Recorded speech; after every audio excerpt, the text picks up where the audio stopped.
Hello everyone, কেমন আছো সবাই? আশা করি সবাই ভালো আছো। তো আবারও নিয়ে এসেছি একটা নতুন মিনি ব্লগ। তো আমরা রেডি হয়ে পড়েছি, যাব হচ্ছে কীর্তনে। আমাদের এখানে হচ্ছে কীর্তন, আজকে হলো লাস্ট দিন। তো এখন যাব আমরা। আর এই যে জামা কাপড় জুতো দেখতে পাচ্ছ, এগুলো হলো আমার ছেলের। ও রয়েছে ওর পিসির বাড়ি, সকাল থেকে গিয়েছে, ওকে ওখান থেকে রেডি করে নিয়ে যাবো। তার আগে এই যে দেখো, আজকে কিন্তু উঠান বাড়ি সবই লেপেছি, অনেক ধুলো ধুলো হয়ে থাকে তার জন্য। আর এই যে গাড়িতে উঠে পড়লাম আমরা। ও হচ্ছে আমার দেওরের মেয়ে, আমার ভাস্তি, তাই না? তো এই যে আমরা গাড়িতে উঠে পড়েছি। আর আমাদের এখানে কিন্তু ধান লাগানো প্রায় হয়ে গেছে। তোমাদের এখানে কি হয়েছে জানাবে। এই যে দেখো, সব কিন্তু হয়ে গেছে, প্রায় কিছু কিছু বাকি আছে। তো চলে এসেছি আর পিসির বাড়ি। আর এটা হলো আমার যা আর দেওর।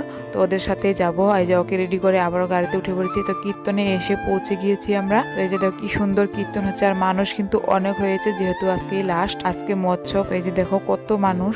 তোমাদের কীর্তন শুনতে কেমন লাগে? আমার কিন্তু খুবই ভালো লাগে। আমাদের এখান থেকে কিন্তু অনেকটা দূর হয়, তবুও এসেছি কীর্তন শোনার জন্য। এই যে বসে পড়েছি আমরাও ছেলেকে নিয়ে। ও তো সুন্দর করে শুনছিল কীর্তনগুলো।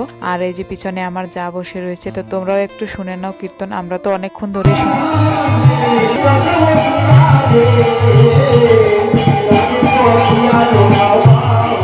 তো এখানে এখন অনেকক্ষণ ধরে শুনলাম, ছেলে মেয়েগুলো বলছে যে কিছু খাবো। তো এখানে তার জন্য দোকানে চলে আসলাম। তো ওরা খেয়ে নিল, তারপর আমরাও চলে গেলাম প্রসাদ খেতে। প্রসাদ খেয়ে এখন যাব বাড়িতে। ভিডিওটা কেমন লাগলো অবশ্যই কমেন্টে জানাবে।